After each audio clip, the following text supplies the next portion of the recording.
Shalom, senang sekali pagi hari ini bisa bersama-sama di rumah Tuhan untuk kita menikmati segala kebaikan Tuhan, kemurahan Tuhan, dan anugerah Tuhan yang dinyatakan bagi kita semuanya. Dan kesempatan pagi hari ini saya ingin bagikan sesuatu kepada saudara semuanya, sebuah khotbah yang saya percaya bahwa kita butuh akan hal ini. Karena saya jumpai ada begitu banyak orang Kristen yang menyia-nyiakan akan hidupnya.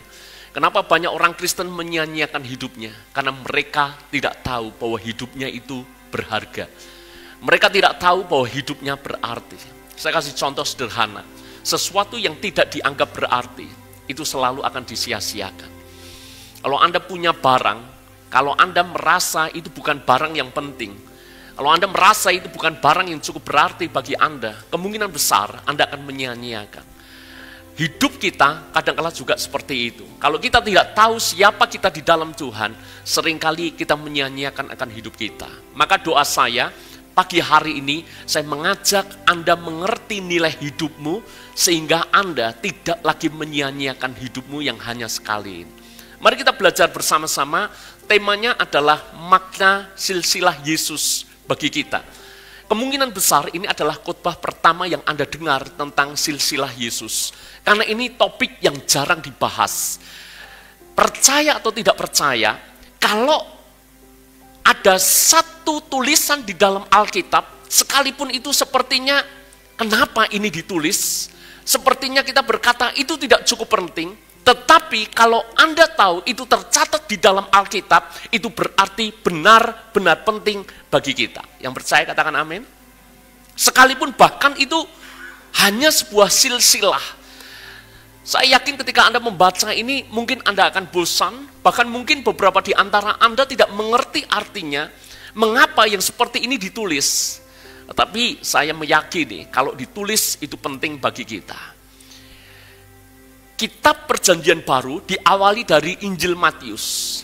Dan awal itu diceritakan tentang kelahiran Yesus. Yang menarik adalah kelahiran Yesus didahului dulu dengan yang namanya silsilah Yesus. Mari kita belajar. Ada alasan kenapa ada silsilah dulu, baru kemudian cerita tentang kelahiran Tuhan Yesus. Maka yang pertama, kita akan sedikit dalam pagi hari ini, kita mau dalami bersama-sama Injil Matius, latar belakangnya seperti apa. Yang pertama adalah seperti ini, bahwa Injil Matius itu ditulis oleh Matius. Siapa Matius? Matius adalah salah satu dari antara 12 murid Yesus. Latar belakangnya, Matius ini adalah seorang pemungut cukai. Dan Injil Matius adalah Injil yang sedikit berbeda dari kebanyakan Injil yang lain. Jadi kalau kita bicara Injil, sekedar pengetahuan teologi ya buat Anda, yang namanya Injil itu hanya ada 4. Apa aja? Matius, Markus, Lukas, Yohanes. Bisa paham saudara? Jadi Roma itu termasuk surat, bukan termasuk Injil. Ya, kita mesti paham akan hal itu. Injil itu hanya ada 4. Matius, Markus, Lukas, Yohanes. Fakta yang kedua adalah Injil Matius itu mengutip Perjanjian Lama itu lebih banyak daripada Injil lainnya. Maksudnya apa? Kutipan-kutipan di kitab Perjanjian Lama, misalnya Yesus berkata bahwa bangsa ini memuliakan aku dengan bibirnya, tetapi hatinya menjauh daripadaku. Itu adalah kutipan dari Perjanjian Lama. Jadi tidak hanya 1-2, tapi paling banyak ditulis di Injil Matius adalah kutipan-kutipan di Perjanjian Lama. Pertanyaannya, kenapa Injil Matius mengutip Perjanjian Lama jauh lebih banyak dibandingkan dengan Injil yang lain? Nanti kita akan jelaskan. Fakta ketiga, Injil Matius itu ditulis dalam bahasa Ibrani. Sedangkan Lukas, Markus, Yohanes itu ditulis dalam bahasa Yunani. Menjadi pertanyaan, kenapa ditulisnya dalam bahasa Ibrani? Dalam bahasa Yahudi. Kenapa saudara? Karena fakta berikutnya bahwa Injil Matius itu memang ditujukan kepada orang Yahudi. Jadi concernnya Matius memang dia tulis Injil ini ditujukan secara langsung kepada orang Israel, kepada orang Yahudi. Supaya apa? Supaya mereka tahu bahwa Yesus itu adalah Mesias yang mereka nanti-nantikan. Sekarang kita lihat benang merahnya. Jadi kenapa Injil Matius seringkali mengutip Perjanjian Lama? Karena memang fokusnya kepada orang Yahudi. Supaya orang Yahudi benar-benar mengerti bahwa Mesias itu sebetulnya digenapi dalam kelahiran dan kedatangan Yesus. Sekarang pertanyaan berikutnya, mari kita masuk lebih dalam. Kenapa mesti harus diawali dengan silsilah? Karena seringkali kita mesti ngerti ini, di awal saya sudah berkata, Injil ini ditujukan kepada siapa? Orang Yahudi. Dan orang Yahudi itu ternyata sangat concern dengan yang namanya silsilah. Mereka kalau mau lihat seseorang, orang itu sesuai atau tidak, maka dilihat dulu silsilahnya seperti apa. Anda bisa paham sampai di sini? Jadi kalau dilihat silsilahnya ternyata benar, maka itu membuat mereka bisa diyakinkan. Kembali kepada Injil Matius, dia ungkapkan silsilah Yesus, supaya orang Yahudi itu ngerti bahwa Yesus itu benar-benar Mesias yang dinanti-nantikan.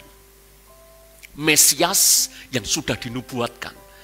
Karena nabi-nabi, khususnya yang dicatat di dalam Perjanjian Lama, memang menubuatkan bahwa Mesias akan lahir dari keturunan Daud.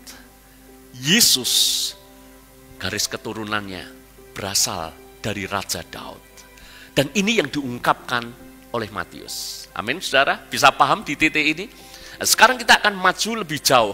Setelah Anda tahu tujuan Matius menulis silsilah untuk meyakinkan orang Yahudi, untuk meyakinkan orang Israel, kalau Yesus itu benar-benar adalah Mesias yang dinanti-nantikan.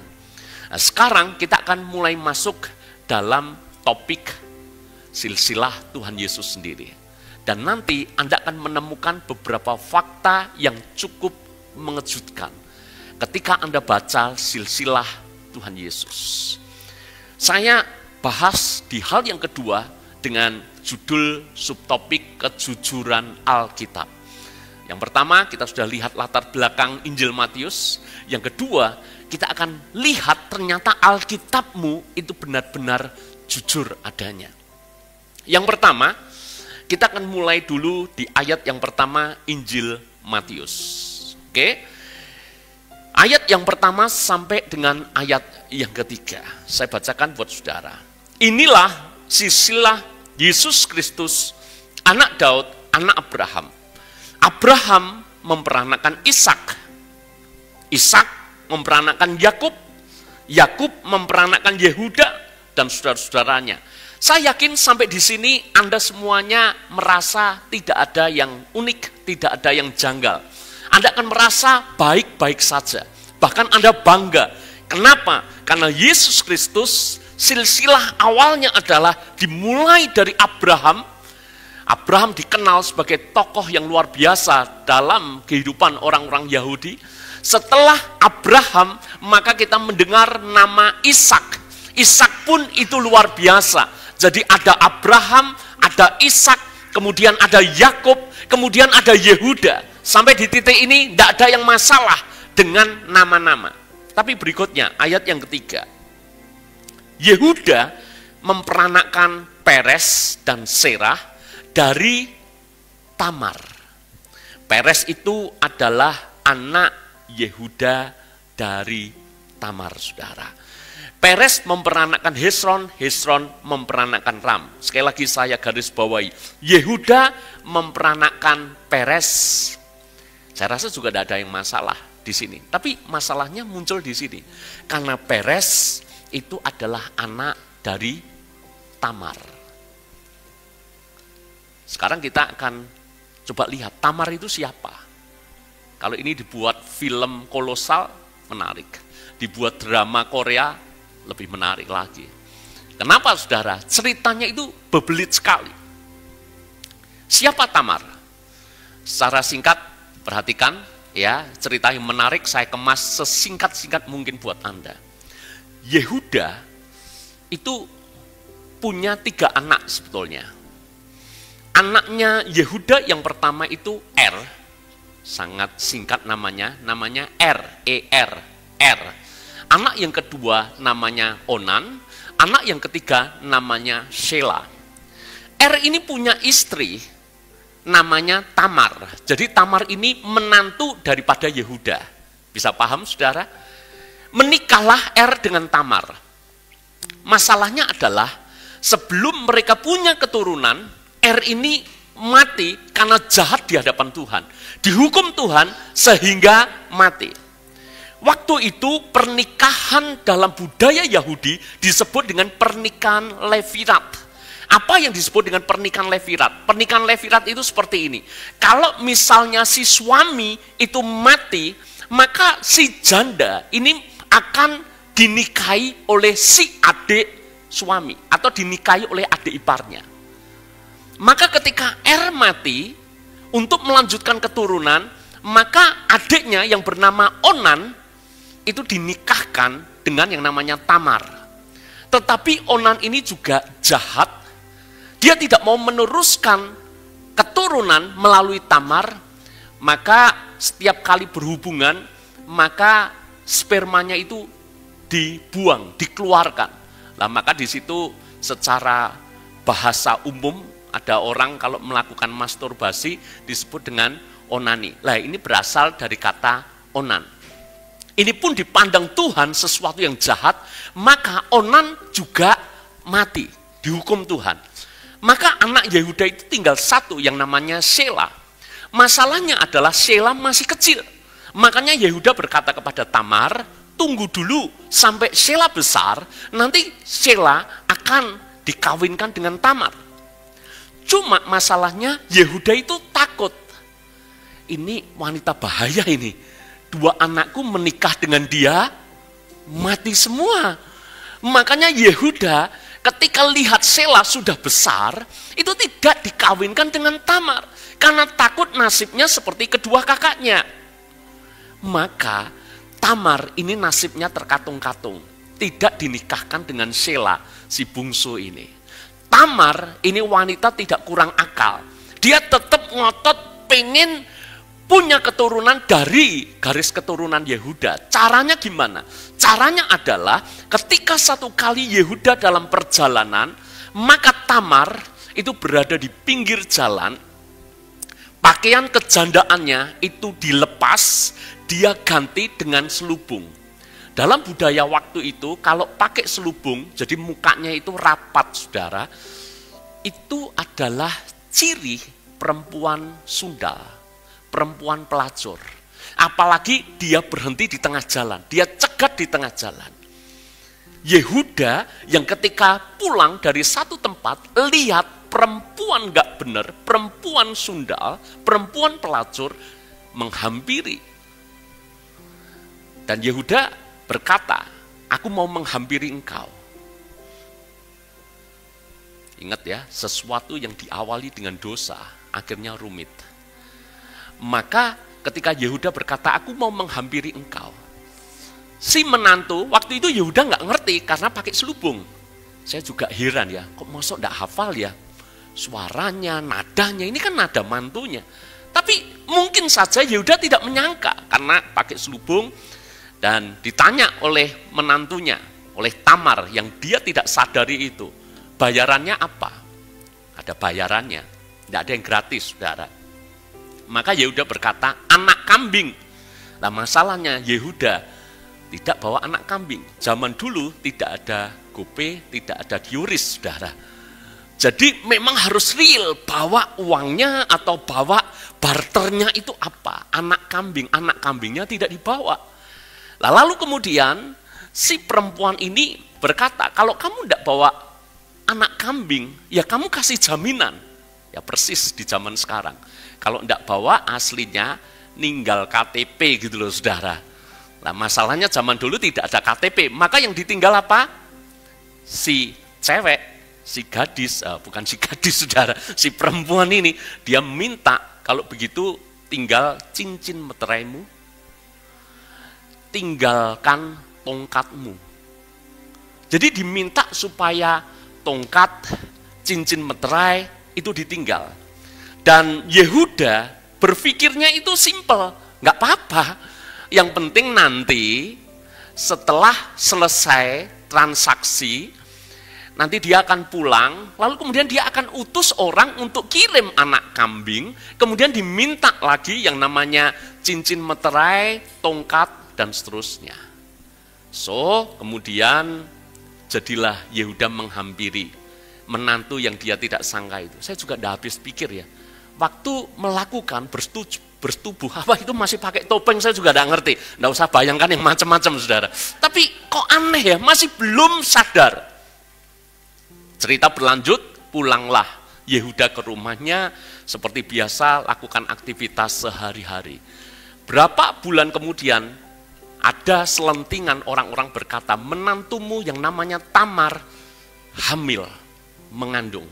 Yehuda marah, ini menantu tidak benar. Maka Alkitab menulis bahwa Yehuda bersiap menghukum mati menantunya itu. Maka dikumpulkan banyak orang, ini mau dieksekusi menantunya yang namanya Tamar. Lalu ditanya, laki-laki mana? Kamu ini bersetubuh dengan siapa?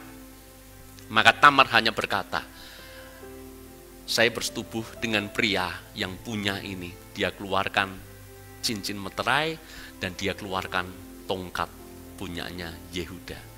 Begitu terkejutnya Yehuda bahwa dulu perempuan yang dihampiri itu adalah menantunya. Makanya sebelum ini terjadi, Yehuda sudah suruh utusan untuk bawa anak kambing dan ambil cincin meterai beserta tongkat, tapi utusannya berkata, tidak ketemu dengan wanita itu. Dia tanya kepada orang-orang di daerah itu, orang-orang di daerah itu berkata, nggak ada perempuan macam itu, nggak ada perempuan sundal di sini. Mungkin Yehuda berpikir nggak apa-apa dah, ya, nanti cincin meterai entah bikin lagi, tongkat entah bikin lagi, tapi siapa sangka itu dijadikan alat oleh Tamar untuk menyatakan bahwa dia orang yang dihampiri Yehuda. Jadi kalau Anda baca cerita tentang silsilah Yesus, Anda ketemu wanita yang akalnya licik, Anda ketemu wanita yang bahkan punya tipu muslihat, dan seterusnya. Anda pernah berpikir nggak? Saya pernah berpikir nggak? Bukankah untuk meneruskan garis keturunan yang menjadi silsilah Tuhan Yesus, harusnya dipilih wanita yang baik? Betul nggak? Kenapa muncul nama Tamar? Itu kan bikin malu, betul nggak? Nanti kita lihat kenapa muncul nama Tamar. Yang kedua, setelah kita baca di dalam ayat yang ketiga, mari kita lanjutkan ayat yang keempat. Ram memperanakkan Aminadab, Aminadab memperanakkan Nahason, Nahason memperanakkan Salmon, ayat yang kelima, Salmon memperanakkan Boas dari Rahab, Boas memperanakkan Obed dari Rut, Obed memperanakkan Isai. Saya sengaja tidak munculkan Rahab, ya mestinya kan sekalian. Mungkin Anda tanya kan, loh Rahab kok tidak muncul Pak? Karena Rahab di dalam perjanjian lama itu seringkali namanya identik dengan perempuan sundal yang menolong dua orang pengintai Israel ketika masuk ke Yeriko. Anda hafal cerita itu? Nah, kenapa tidak saya masukkan? Karena Rahab ini masih yang namanya spekulasi. Apakah Rahab yang dimaksud ini adalah Rahab yang dulu menolong dua orang pengintai, Rahab yang sundal itu? Apakah itu? Karena menurut ini sedikit masuk lebih dalam saudara, tapi saya akan singkat karena saya tidak dimasukkan di sini. Karena kalau memang Rahab yang itu berarti di generasinya Yosua. Generasi Yosua sampai generasinya Salmon ini butuh waktu 400 tahun. Berarti kalau punya anak 400 tahun, berarti satu generasi itu harus 100 tahun. Lah bisa enggak satu generasi 100 tahun, 100 tahun, dan 100 tahun? Kalau 40 tahun itu bisa, karena rata-rata satu generasi 40 tahun. Tapi kalau 100 tahun bisa ya, bisa tidak. Mungkin orang berspekulasi, kan zaman dulu umurnya panjang-panjang. Tapi kalau rentangnya 400 tahun, hanya 4 generasi, kemungkinan Rahab yang dimaksud itu Rahab yang lain. Jadi nama Rahab itu juga banyak, saudara-saudara. Nah, maka saya tidak berspekulasi apakah benar Rahab yang perempuan sundal itu. Bisa saja, tapi juga mungkin bisa tidak. Maka saya tidak masukkan. Karena beberapa orang berkata Rahab yang ini adalah Rahab yang perempuan sundal itu. Saya tidak masukkan, kita langsung menginjak ke yang kedua, itu adalah Rut. Salmon memperanakkan Boaz dari Rahab, Boaz memperanakkan Obed dari Rut. Kenapa nama Rut juga muncul? Menjadi tanda tanya bagi kita. Sebab Rut ini bukan wanita Israel. Rut adalah wanita Moab.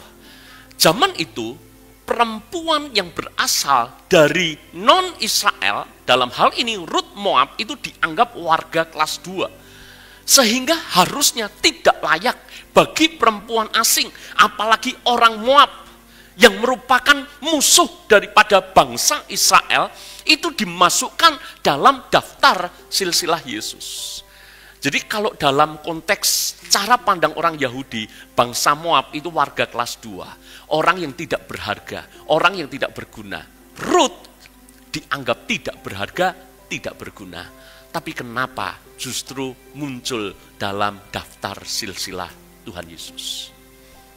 Nanti Anda akan temukan jawabannya. Yang ketiga, kita baca dulu ayat yang ke-6.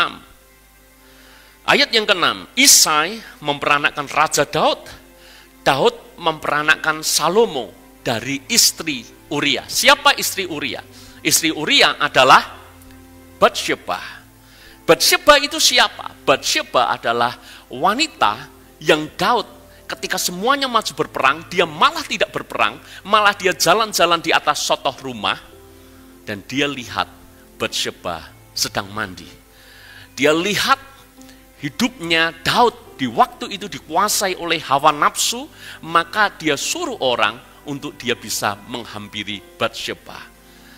Dan kemudian supaya skandalnya tidak terbongkar karena hamil, maka Daud atur cara yang sangat licik. Caranya adalah dia paksa Uria yang adalah tentara yang loyal dengan dia, suruh menghampiri Batsyeba. Supaya apa? Kalau nanti hamil, zaman dulu belum ada tes DNA, jadi supaya menyamarkan, maka Uria diminta, kamu pulang aja, kamu kan habis berperang, kamu pulang aja, hampiri istrimu. Masalahnya, Uria ini orang yang sangat loyal dengan Daud, gila enggak? Disuruh pulang, enggak mau, karena Uria berkata, tidak pantas aku senang-senang dengan istriku di rumah, sementara keadaan sedang perang. Dia tidak mau pulang ke rumah, dia tetap setia. Mempertahankan Israel, memikirkan bahkan kepentingan Daud. Akhir kata Daud berpikir cara satu-satunya supaya menyelesaikan skandal itu tidak terbongkar adalah Uria harus mati. Maka dia kirim memo kepada Yoab, buat si Uria berada di garis paling depan. Matilah Uria. Dan seperti itu Daud kelihatannya baik. Sebab dengan matinya Uria, Daud mengambil Batsyeba menjadi istrinya. Orang-orang berpikir Daud ini baiknya luar biasa.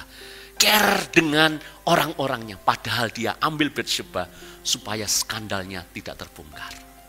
Jahat enggak Daud? Tapi yang heran, Daud itu punya banyak istri. Kenapa silsilah Yesus itu malah dari Salomo? Yang mana Salomo itu juga merupakan anak daripada Batsyeba.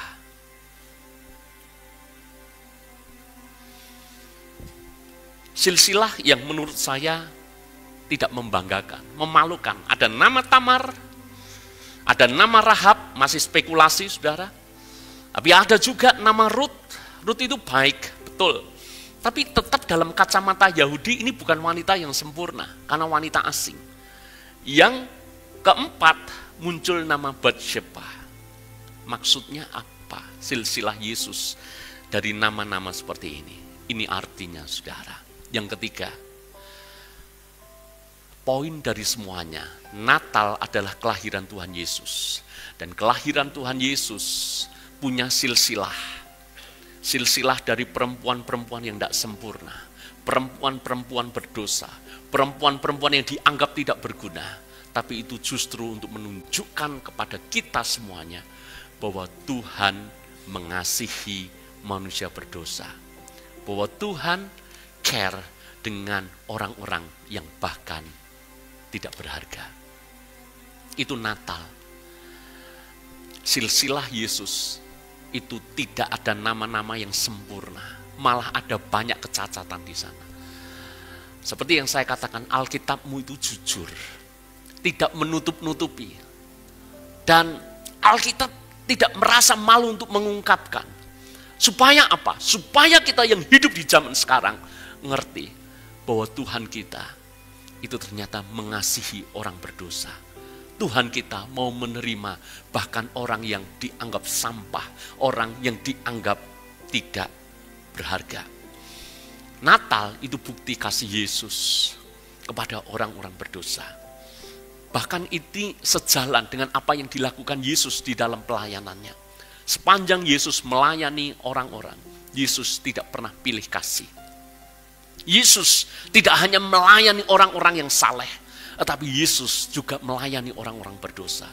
Yesus tidak hanya melayani orang-orang terpandang, tapi Yesus juga melayani orang-orang yang dianggap sampah oleh masyarakat. Beberapa contoh di dalam Alkitab, bahkan Sakius, sengaja Yesus berkata kepada Sakius, Sakius turunlah, aku mau menumpang ke rumahmu.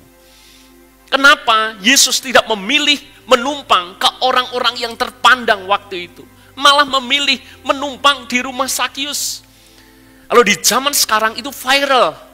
Sebab apa? Sakius ini dimusuhi oleh banyak orang, khususnya orang-orang Yahudi. Karena Sakius ini pekerjaannya pemungut cukai, tarik pajak. Bahkan tidak sekedar tarik pajak, dia peras lebih dari yang seharusnya dia tarik. Kenapa Yesus malah mampir menumpang ke rumah Sakius?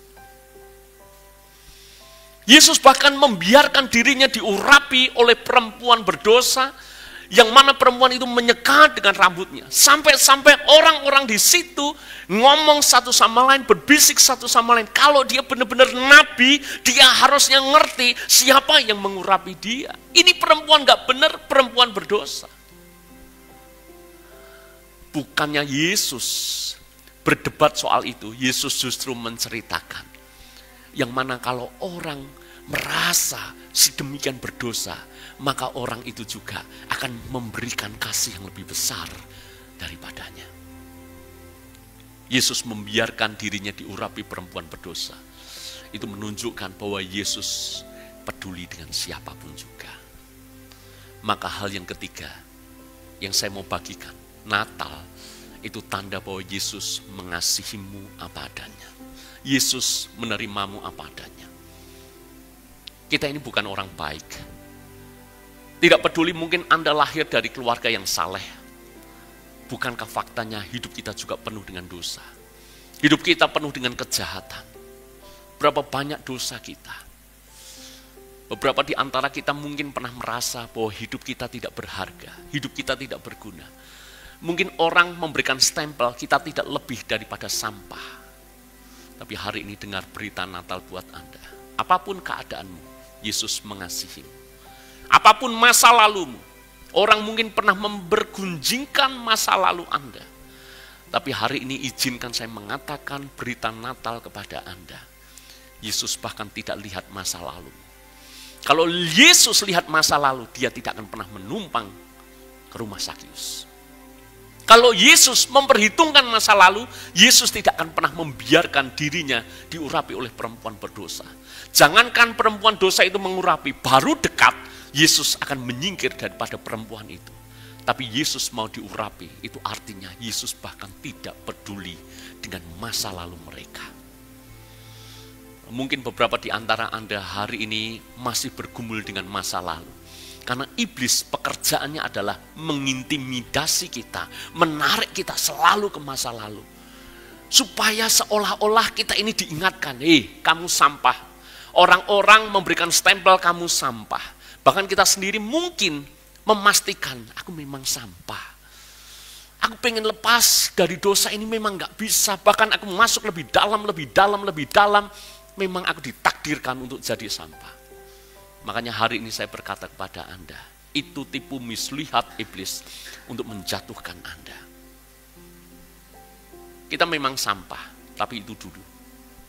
Kalau Anda hari ini kenal Yesus, karena sampah itu diambil oleh Tuhan kita, diubahnya menjadi sesuatu yang berharga dan mulia.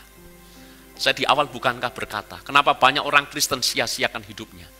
Karena menganggap dirinya sampah. Setahu saya, sampah tidak akan dihargai. Di rumahmu tidak ada sampah. Betul? Sampah akan dibuang. Kenapa? Karena sampah dianggap tidak berharga. Kenapa banyak orang Kristen jatuh bangun dalam dosa? Karena selalu dia masih melabeli dirinya adalah sampah. Tapi hari ini saya pastikan, Yesus menebusmu. Engkau tidak lagi sampah. Engkau adalah biji mata Allah. Kalau sampah dibuang, biji mata Allah ditempatkan di tempat yang berharga dan mulia. Yang percaya katakan amin. Jangan terintimidasi dengan masa lalumu. Sekalipun iblis mungkin akan terus mengingatkan masa lalumu. Bahkan dengar baik-baik, jangan terintimidasi dengan keadaanmu sekarang. Apapun keberadaanmu hari ini, Yesus selalu dan selalu menerimamu apa adanya. Dia mengasihimu apa adanya. Di bagian penutup, itulah yang saya sebut keajaiban kasih karunia. Kita mungkin heran, apa enggak ada yang lebih baik dari saya? Siapa bertanya-tanyakan hal itu? Kalau Anda bertanya-tanya, apakah saya layak? Apakah tidak ada yang lebih baik daripada saya? Maka pertanyaan itu sesungguhnya sejalan dengan pertanyaan, apa tidak ada yang lebih layak dari wanita yang namanya Tamar? Tidak ada wanita yang lebih layak dari yang namanya Rahab atau Ruth atau Batsyeba. Tapi kalau Tuhan pakai mereka, itu artinya ada kasih karunia. Amin, saudara. Alkitab berkata seperti ini di dalam Efesus 2 ayat yang ke-8. Sebab karena kasih karunia kamu diselamatkan oleh iman. Itu bukan hasil usahamu, tetapi pemberian Allah. Banyak yang dipanggil, tapi sedikit yang dipilih. Fakta Anda berada di tempat ini, di ruangan ini. Anda adalah orang-orang yang dipanggil, tapi juga Anda adalah orang-orang yang terpilih. Yang percaya katakan amin. Apapun masa lalumu. Mungkin Anda heran, bagaimana mungkin? Karena ada orang yang lebih baik dari saya, lebih saleh daripada saya, lebih terpandang dari saya, punya status yang lebih baik daripada saya. Tapi kasih karunia itu bahkan tidak pandang status, tidak pandang masa lalu. Yang menulis ini adalah Paulus. Paulus kalau bicara masa lalu, jahatnya luar biasa. Dia adalah motor penggerak aniaya jemaat mula-mula. Bagaimana mungkin Paulus yang jahat itu bisa ditangkap oleh Tuhan, bahkan dijadikan alat rasul yang sangat efektif untuk membawa banyak jiwa-jiwa mengenal Yesus.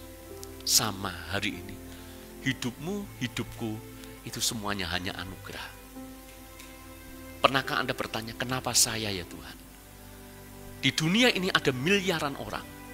Tidak semua orang itu bisa mengenal Yesus, percaya Yesus, menjadi anak-anaknya, menjadi biji matanya.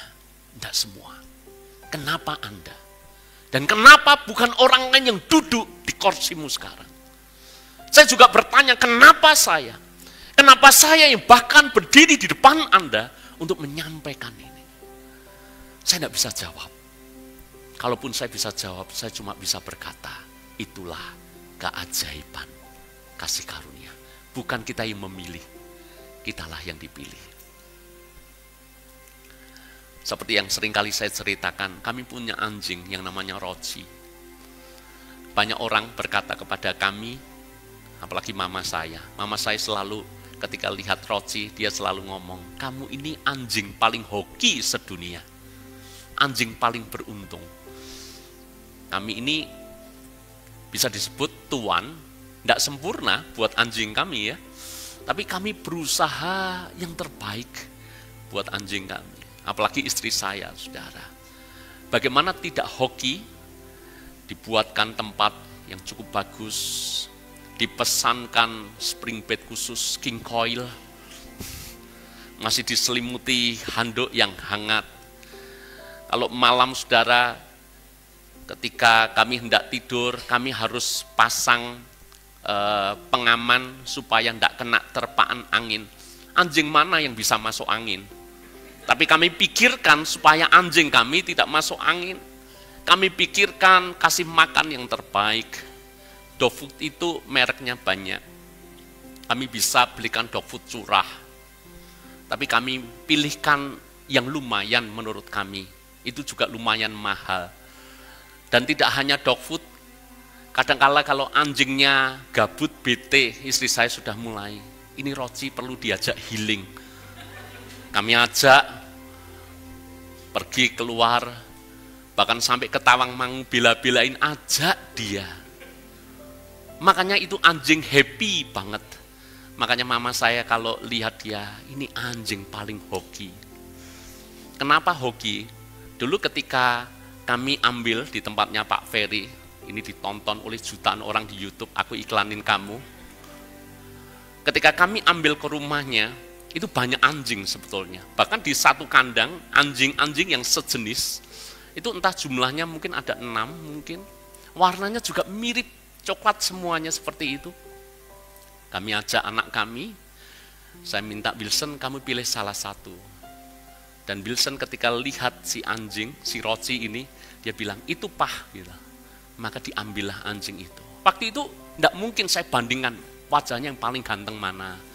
Saya tidak akan lihat bakal ini jadi anjing menyenangkan yang mana. Saya tidak tahu. Saya tidak tahu.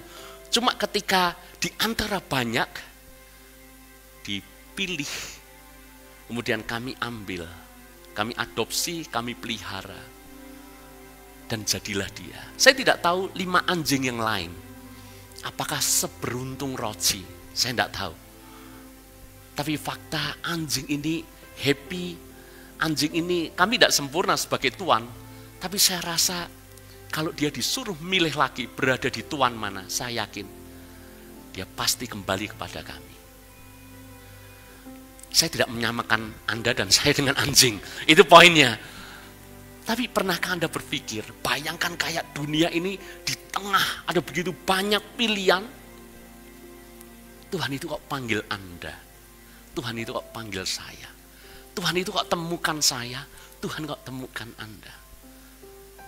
Anda baik? Belum tentu. Anda menarik?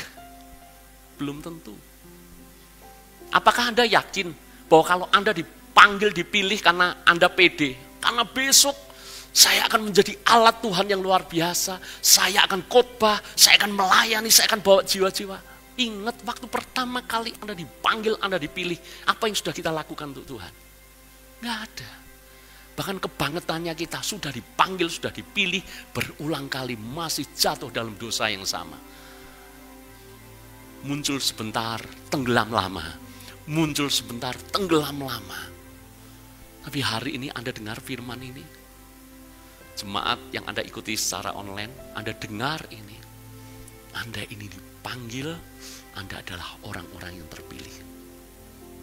Betapa tidak bersyukurnya kita. Lepas dari masalahmu nggak selesai-selesai hari ini. Lepas dari pergumulanmu yang banyak, yang berat. Tapi hari ini kita semuanya disadarkan. Natal, Tuhan mengasihi, Tuhan menerimamu apa adanya. Itulah keajaiban kasih karunia. Pesan saya yang terakhir, jangan sia-siakan saudara. Tuhan mengasihimu, Tuhan menerimamu bahkan tanpa syarat. Jangan sia-siakan anugerah Tuhan. Anda terima dengan gratis. Jangan anggap yang gratis ini sesuatu yang murah. Itu gratis bukan karena murah. Itu gratis karena kita tidak akan pernah bisa bayar. Karena terlalu mahalnya pengorbanan Tuhan bagi kita. Amin. Beri hidupmu untuk Tuhan. Sungguh-sungguh dengan Tuhan. Setia dengan Tuhan. Kalau Anda bahkan sudah melayani, layani Tuhan yang terbaik. Yang belum melayani hari ini, coba tanya kepada dirimu, apa yang bisa saya lakukan untuk Tuhan? Saya ini orang yang sangat beruntung. Saya orang yang di antara banyak orang, saya yang dipanggil, saya yang dipilih. Jangan lagi sia-siakan hidupmu. Amin. Anda bukan lagi sampah. Anda sesuatu yang berharga. Anda biji mata Allah. Bagaimana mungkin Anda sembarangan dengan biji mata? Bukankah Anda care dengan biji mata Anda? Tuhan juga sama. Karena kita berharga. Muliakan Tuhan dengan hidup. Amin. Ya, Tuhan memberkati kita semuanya. Yuk kita bangkit berdiri bersama-sama.